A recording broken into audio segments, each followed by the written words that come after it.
আজকে আমরা এই অনুষ্ঠানটি উপভোগ করলাম। মাননীয় প্রধানমন্ত্রীর প্রতিশ্রুতি যে ফ্যামিলি কার্ডটা আমরা আজকে দিলাম, যারা পেল তারা প্রতি মাসে এই টাকাটা পাবে এবং এটা যতদিন তারা বেঁচে থাকবে ততদিন পাবে, তারা পেতেই থাকবে এটা।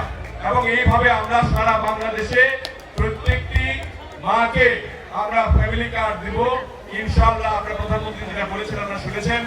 আমি আন্তরিকভাবে দুঃখ প্রকাশ করছি বক্সিগঞ্জ, দেওয়ানগঞ্জ, মাদারগঞ্জ, মেলান্দ, ইসলামপুর, জামালপুর, সরিষাবাড়ি, এইখানে আমরা 5 জনই আমরা কিন্তু এমপি নির্বাচিত হয়েছি।